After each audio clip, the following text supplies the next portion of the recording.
Hi student, कैसे हैं? तो आप लोग का मैथ का एग्ज़ाम आप लोग का आज अच्छा गया होगा, कामना है मेरा। ठीक है, तो आप लोग कमेंट करके बताइएगा कि आप का जो मैथ का एग्ज़ाम कैसा गया। और अब फिर जो है उस पर टेंशन नहीं लेना है, कैसा भी गया, जो हो गया उसे याद ना करा, जो बच गया उसे बर्बाद ना कर। जो अब मेरा सिलेबस जो बच गया है उसे बर्बाद नहीं करना, उसे शांति से अब पढ़ेंगे। ठीक, चलिए अब जो है साइंस का जो ऑब्जेक्टिव और सब्जेक्टिव दोनों देखते चलेंगे VVI। ठीक, चलिए ये बुक है आपका, और यहाँ पे सर्वप्रथम पहला क्वेश्चन कहा गया कि प्रकाश के परावर्तन के कितने नियम होते हैं ना, कि प्रकाश के परावर्तन के कितने नियम होते हैं। तो प्रकाश के परावर्तन के कितने नियम होते हैं? 2 होते हैं ना, 2। प्रकाश के परावर्तन के 2 नियम होते हैं। ठीक, दे दीजिए। हाँ, अब उसके बाद देखिए क्वेश्चन, नेक्स्ट क्वेश्चन की बात करेंगे, है ना। नेक्स्ट क्वेश्चन कह रहा है कि तेलीय कागज होता है। देखिए तेलीय कागज जो होता है ना, तेलीय पारभाषक होता है, तेलीय कागज पारभाषक होता है। ठीक, अब उसके बाद देखिए कह रहा है कि F बराबर R/2 सत्य है। ये अवतल दर्पण के लिए, अवतल दर्पण के लिए सत्य है ना, ध्यान दीजिएगा। अब कह रहा है लेंस द्वारा उत्पन्न आवर्धन ऐसा इकाई क्या है। तो ये जो होगा मात्रक विहीन होगा, याद रखिएगा, मात्रक विहीन, है ना। किसी माध्यम से अपवर्तनांक का मान होता है तो ये जो होगा ना sin I/sin R, ये याद रखिएगा। फिर अगला कह रहा है कि लेंस की क्षमता होती है। देखिए लेंस की क्षमता या लेंस की SI मात्रक ना, ये जो होता है डायोप्टर होता है D। ये भी बहुत अच्छा क्वेश्चन है। फिर नेक्स्ट क्वेश्चन की देखेंगे कि समतल दर्पण की फोकस दूरी होता है।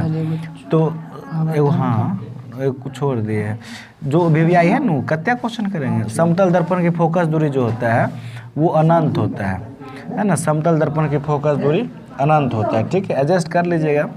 फिर कह रहा है कि माध्यम बदलने पर प्रकाश का वेग का बदलना क्या कहलाता है। तो ये अपवर्तन ना, ये अपवर्तन कहलाती है। फिर नेक्स्ट क्वेश्चन की बात करेंगे, है ना। कह रहा है कि पानी से भरी बाल्टी गहराई कम दिखती है क्योंकि इसका कारण है अपवर्तन ना, प्रकाश का अपवर्तन के कारण ऐसा होता है कि पानी से भरी बाल्टी गहराई कम दिखती है ना, याद रखिएगा। फिर कह रहा है कि क्रांतिक कोण है, क्रांतिक कोण जो होता है ये संघन माध्यम में आपतन कोण होता है। क्रांतिक कोण क्या होता है? संघन माध्यम में आपतन कोण। फिर कह रहा है सोलर कुकर में प्रयोग किए जाते हैं। देखिए सोलर कुकर में अवतल दर्पण, ये भी क्वेश्चन बहुत इम्पोर्टेंट है कि सोलर कुकर में कौन सा दर्पण उपयोग किया जाता है? अवतल दर्पण। फिर कह रहा है समतल दर्पण द्वारा क्या बनते हैं, समतल दर्पण द्वारा क्या बनते हैं? तो आभासी प्रतिबिंब ना, कैसा प्रतिबिंब? समतल दर्पण द्वारा बना प्रतिबिंब आभासी होता है ना, आभासी। अगला क्वेश्चन है कि उत्तल दर्पण में किस प्रकार का प्रतिबिंब बनता है? तो आभासी, उत्तल दर्पण में आभासी बनेगा। अब कह रहा है कि जिस दर्पण में प्रतिबिंब सीधा और आकार में वस्तु के बराबर होता है तो दर्पण होता है, वो समतल दर्पण होता है ना। अब फिर कह रहा है कि उत्तल दर्पण में बनने वाले प्रतिबिंब की प्रकृति भी आभासीय होता है। अब देखिए निर्वात में प्रकाश की चाल ना 3 × 10⁸ मीटर प्रति सेकेंड होता है निर्वात में, या उसी को कहते हैं हवा में, है ना, निर्वात या हवा। तो याद रखिएगा ये क्वेश्चन का इसका आंसर थोड़ा सा एडजस्ट करते हैं ऐसे। अब देखिए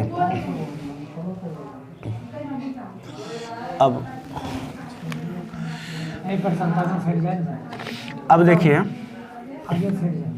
अब कह रहा है लेंस में मुख्य फोकस की संख्या कितनी होती है? तो 2 होती है ना।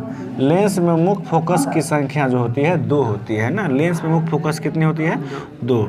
कह रहा है प्रकाश की किरण गमन करती है, ये सबको पता है, सीधी रेखा में। ये क्वेश्चन कई बार, लेंस में मुख्य फोकस कितनी होती है? 2, ये क्वेश्चन।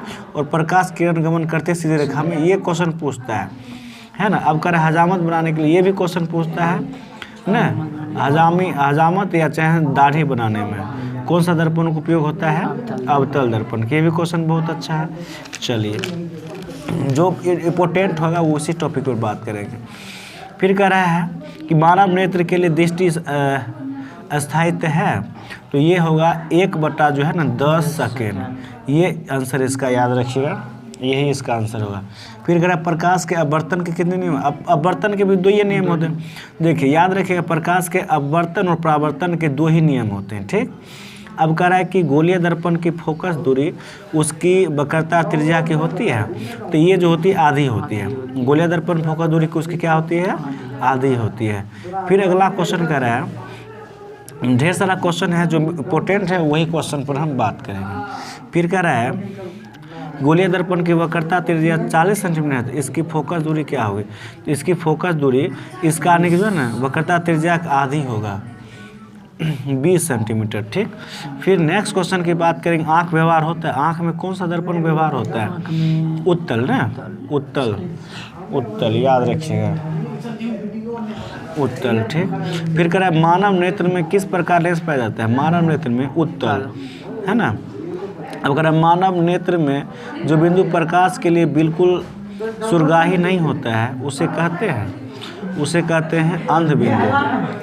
फिर कह रहा है मानव नेत्र जिस भाग पर प्रतिबिंब बनते हैं वह है, जिस भाग पर जो है मानव नेत्र जिस भाग पर प्रतिबिंब बनता है वो जो है दृष्टि पटल कहलाता है, ठीक। अब कह रहा है जो नेत्र निकट की वस्तु को साफ नहीं देखता है उसको दूर दृष्टि। देखिए निकटे के जो नहीं देखेगा ना तो दूर दृष्टि उसको हो जाएगा। अब कह रहा है कि यह क्वेश्चन पूछता है 6 नंबर ना। फिर देखिए नेक्स्ट क्वेश्चन है, ये क्वेश्चन पूछता है समान मानव नेत्र की दूर बिंदु होता है। दूर बिंदु जो होता है ना अनंत होता है। दूर बिंदु स्पष्ट बिंदु कहेगा तब 25 सेंटीमीटर ना,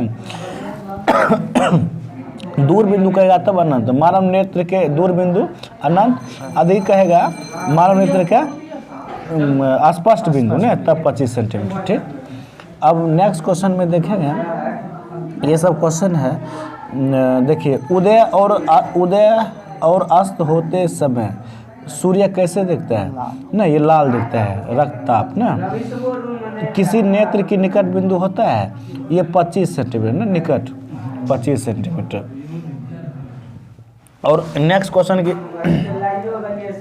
बात करेंगे, कह रहा है कि खतरे का सिग्नल कैसा होता है, कैसा कलर का? खतरे के लिए लाल ना, हाँ लाल, और हाँ लाल होता है, ठीक। अब दूर दृष्टि वाली आंख साफ साफ देख पाती है, ये दूर की वस्तु को ना, दूर वाला होगा दूर को दिखाई पड़ेगा, नज़दीक होगा तो नज़दीक वाला, बाकी दूर वाला दिखाई नहीं देगा।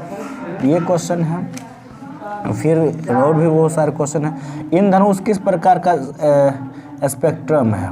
तो ये प्राकृतिक ना, प्राकृतिक। अब कह रहा है कि आँख की पुतली किस प्रकार का कार्य करती है? आँख की पुतली किस प्रकार की कार्य करती है? ये परिवर्तित द्वारा की भांति कार्य करती है। अगला क्वेश्चन है कि तारे के टिमटिमाने का कारण क्या है? ये ना वायुमंडलीय अपवर्तन है ना, ये तारे के टिमटिमाने का कारण है वायुमंडलीय अपवर्तन, ठीक। और क्वेश्चन को देखिएगा, बहुत सारे क्वेश्चन को करना है। फिर नेक्स्ट क्वेश्चन करें, ताप बढ़ने पर चालक का प्रतिरोध होता है। ताप बढ़ने पर चालक का प्रतिरोध बढ़ जाता है ना। कह रहा है विद्युत आवेश का सहमात्रक, ये क्वेश्चन पूछबे करता है। विद्युत आवेश का सहमात्रक कूलम ना। विद्युत धारा का ऐसा मात्रक क्या होता है? एम्पियर ना। विद्युत धारा, ये सब क्वेश्चन पूछता है। विद्युत धारा का ऐसा मात्रक एम्पियर। विद्युत शक्ति का ऐसा मात्रक होता है वाट। 1 वोल्ट कहलाता है। 1 वोल्ट जो होता है ये 1 जूल या कूलम ना, 1 जूल और बटे कूलम। विभवांतर मापने वाले यंत्र को क्या कहते हैं? विभवांतर मापने वाले यंत्र को कहते हैं ये वोल्ट मीटर। हाँ। अब कह रहा है कि अमीटर का विद्युत परिपथ में कैसे जोड़ा जाता है? ये श्रेणी क्रम है ना। हाँ। कह रहा है किसी कुंडली का प्रतिरोधक ज्ञात करने का सूत्र जो होता है वो R है ना, R बराबर V बटे I। कह रहा है कि धातुओं में धारावाहक होते हैं, तो ये होता है मुक्त इलेक्ट्रॉन। अब कह रहा है परिपथ में विद्युत धारा की माप किससे की जाती है? परिपथ में एमीटर से। गुड। किस उपकरण में धन और ऋण का चिन्ह नहीं होता है? कुंडली में नहीं होता है। अब विभवांतर का ऐसे मात्रक, ये भी क्वेश्चन वोल्ट ना, विभवांतर का ऐसे मात्रक वोल्ट, ये भी क्वेश्चन बहुत अच्छा है। चलिए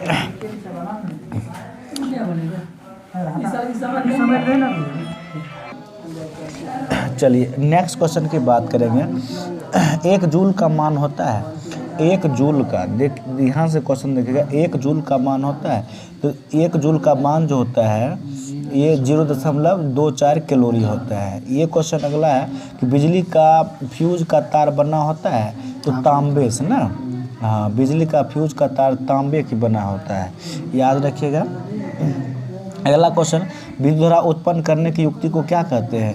जनित्र कहते हैं ना, विद्युत धारा उत्पन्न करने की युक्ति को जनित्र कहते हैं। और इधर से भी देख लेते हैं, देखिए विद्युत बल्ब का फिलामेंट होता है तो ये टंगस्टन का होगा, हाँ टंगस्टन, विद्युत बल्ब का फिलामेंट टंगस्टन से होता है, ठीक। और नेक्स्ट क्वेश्चन, प्रतिरोधकता का मात्रक है ना, प्रतिरोधकता का मात्रक जो होता है ओम मीटर होता है ना, ओम मीटर। ओम का नियम देखिए, ओम का नियम जो होता है ना V बराबर IR होता है ना, ओम का नियम V बराबर IR होता है, याद रखिएगा। नेक्स्ट क्वेश्चन कर रहा है कि प्रतिरोध का ऐसा मात्रक क्या होगा? प्रतिरोध का ऐसा मात्रक होता है ओम ना, प्रतिरोध का ऐसा मात्रक ओम होता है।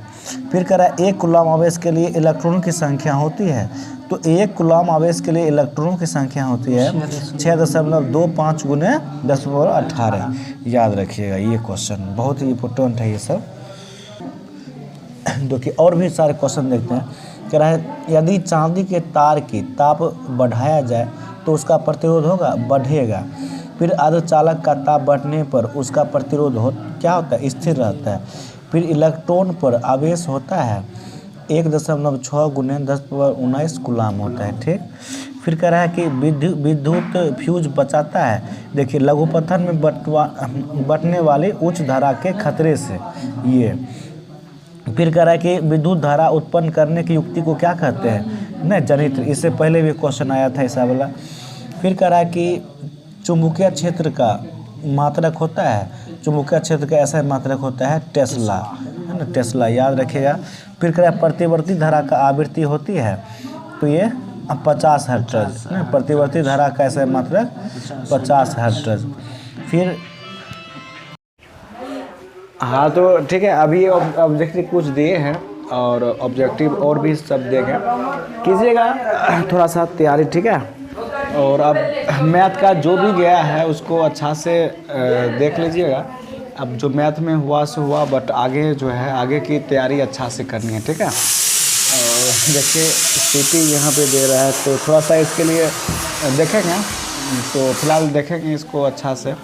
तो जितना भी ऑब्जेक्टिव दे रहे हैं सब्जेक्टिव भी देंगे सारा, तो इसको कर लीजिएगा और फिर ठीक है, तब तक तैयारी करते रहिएगा, लाइव भी आ सकते हैं, ठीक है।